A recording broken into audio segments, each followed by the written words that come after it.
Today we're going to take a look at replacing the multifunction switch on this 97 F-150.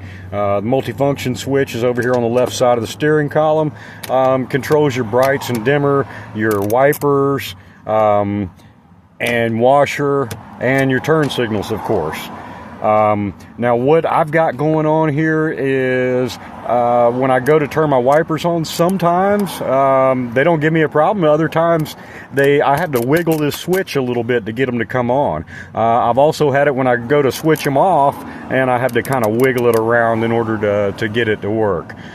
So that kind of narrows it down for me. This is a fairly common thing. There's another video and there's probably more that I've seen out there on how to take this thing apart and clean the contacts and all that. And you know, you can feel free to look for that video and see if you want to go that route. In my case though, listen, I was able to get the whole replacement for $30.79, and of course you can see where I got it. I don't get any money from anybody for advertising. I'm just trying to help you guys out. This is a good cheap place for some parts. This would cost a whole lot more at the dealer or at the auto parts store in the neighborhood. Now the first thing we've got to do here, I guess let me say, if you're having other problems with your wiper, you've got a wiper motor, you've got your fuse block down here, there's actually a wiper motor controller, there's all the wiring connecting those things, so you could potentially have other issues, especially if you've got something like your wiper not coming on at all. In my case, like I say, the solution seems every time to wiggle this knob, and that pretty much narrows it down for me. I think once I replace this, I'll quit having that problem. Now, the first thing we want to do, if we're going to be down here messing around in the steering column or under the dash, because we've got an airbag on this thing, what we need to do is disconnect the battery first and let it sit for 2 minutes in order to disable the airbag system. So we'll go ahead and do that first, and then we'll get into replacing this thing.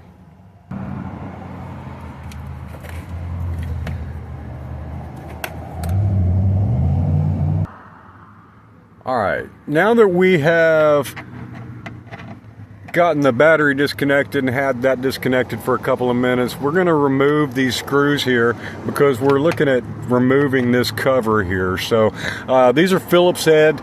Get you a screwdriver and go ahead and start removing those screws, and we've got to get this steering column cover off.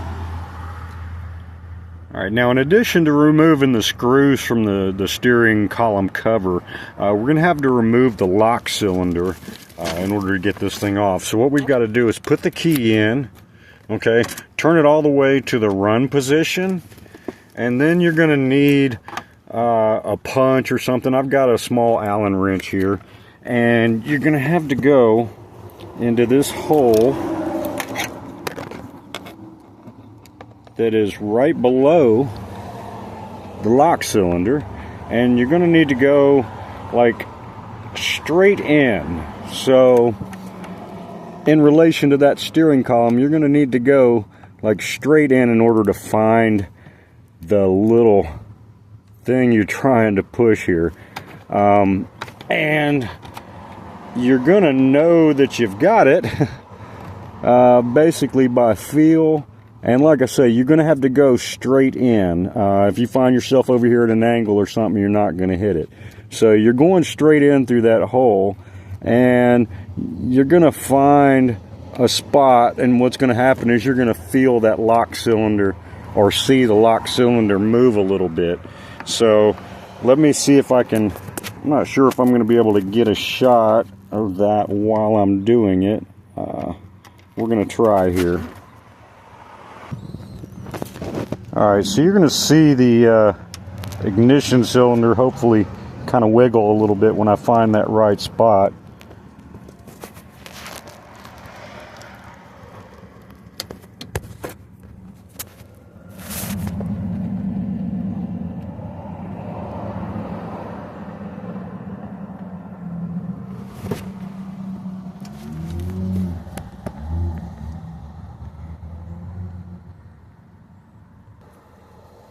And once you find that right spot, you can just go ahead and pull that out.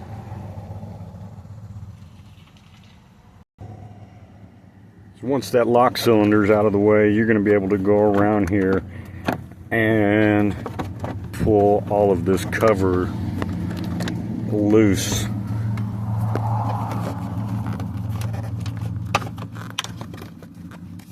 And you're going to have to kind of work it out from behind the cover on the dash.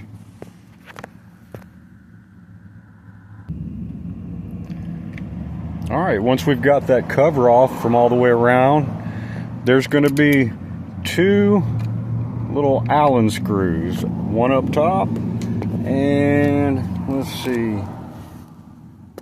one right down here. I'm pointing to it with my Allen wrench.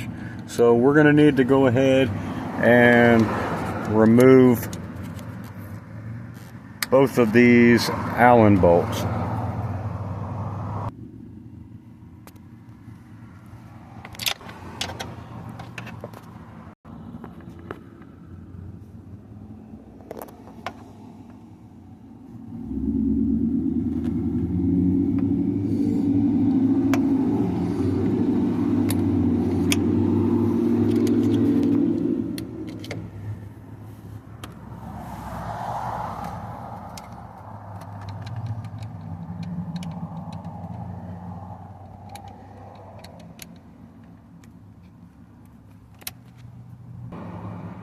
Alright, so once we get both the top and the bottom screws out of there, this thing's gonna pull loose, and then we're gonna need to turn it around so we can get at these electrical connectors on here.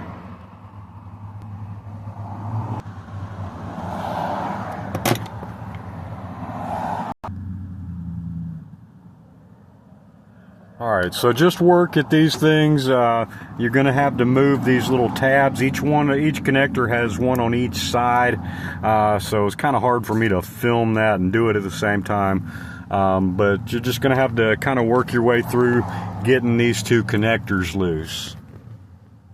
And once you've done that, you know, you can pull this thing free. And then we're going to go right into putting the new one back in.